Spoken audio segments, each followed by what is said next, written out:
हैं। अगर प्लाईवुड बिकती है तो लैमिनेट्स भी बिकते हैं, और प्लाईवुड के स्टॉक्स भी पिछले कुछ दिनों से बहुत बढ़िया कर रहे हैं। अगेन मैं एक चीज कहूंगा, कल मुझे ट्वीट से एक जनों ने बोला था कि आप लिक्विडिटी रिस्क की भी बात कीजिए, क्योंकि कई बार ऐसा होता है अनिल जी की बहुत अच्छे स्टॉक्स है, हम लाते हैं 2000 करोड़ 3000 करोड़ की मार्केट कैप या 300-500 करोड़ की मार्केट कैप होती है, वहां लिक्विडिटी के इश्यूज इसीलिए आते हैं कि मार्केट्स में आजकल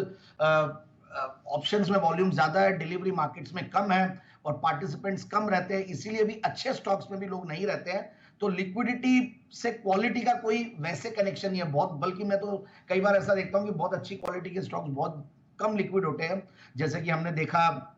एमएनसी स्टॉक्स होते हैं, कुणाल जी वाले कैटेगरी के जो स्टॉक्स है उन सब में लिक्विडिटी कम रहती है, क्योंकि जो लोग लेके बैठे हुए वो लेके बैठे हुए, कुंडी मार के बैठे हुए, वो बेचते ही नहीं है। तो वैसा स्टॉक्स, और ये भी स्टॉक थोड़ा सा इलिक्विड है, but it's a world class company. मुझे जो सबसे बढ़िया बात इस कंपनी की लगी, ये one of the fastest growing companies है, ये डेकोरेटिव लैमिनेट्स में और ये जो अलाइड प्रोडक्ट्स और कंपनी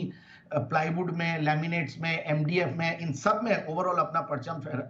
फैला रही है, और इंडिया का लार्जेस्ट लैमिनेटिंग प्रोड्यूसिंग ग्रुप है, मतलब लैमिनेट्स का जो प्रोडक्शन है सबसे बड़ा, और एशिया का biggest single location laminate plant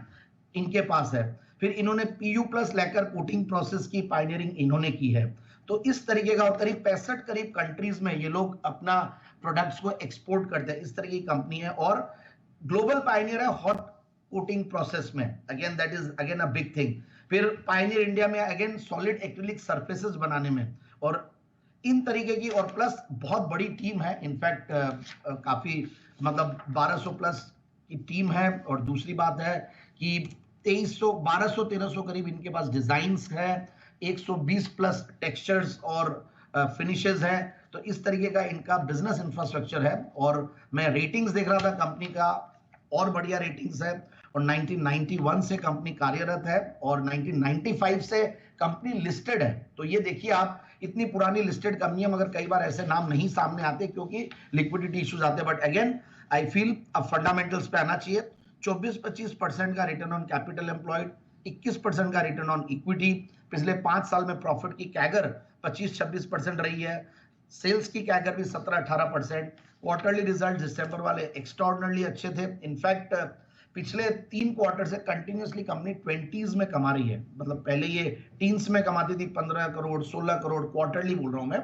और अब कंपनी 24 करोड़ का पैट था 16 करोड़ के पैट के सामने दिसंबर के, तो यानी कि 86 करोड़ के पैट पे बैठी हुई है company, highest ever quarterly TTM basis पे, एनुअलाइज प्रॉफिट्स पे। और दूसरी बात, इतने सारे एक्सपेंशन, इतना बड़ा प्लांट और ये सब कुछ, मतलब नेग्लिजिबल डेट्स पे, कंपनी के बुक्स में सिर्फ 75 करोड़ के डेट्स है, कंपनी की इक्विटी छोटी है, इसलिए भाव भी बड़े दिखते हैं। और मैं देख रहा था प्रमोटर्स की शेयर होल्डिंग 54-55% के लगभग है, एफआईआईज डीआईज करीब 14% के लगभग होल्ड करते हैं, और पब्लिक शेयर होल्डिंग में भी कुछ बड़े नाम है जिनसे और कॉन्फिडेंस आता है, और abacus growth fund, quant growth fund, six sense India opportunities, ये सब बड़े बड़े नाम है डीआईआईज की लिस्ट में। तो मुझे लगता है कि स्टॉक को बिल्कुल, इस स्टॉक को लिया जाए इन लेवल्स पे, और ऊपर का लेवल ये 1270 का दिखाया हुआ, उसके सामने 1100 के लगभग मिल रहा है, तो मुझे लगता है it's a very good opportunity. 1250 1290 के टारगेट्स के लिए स्टॉक को लेना चाहिए।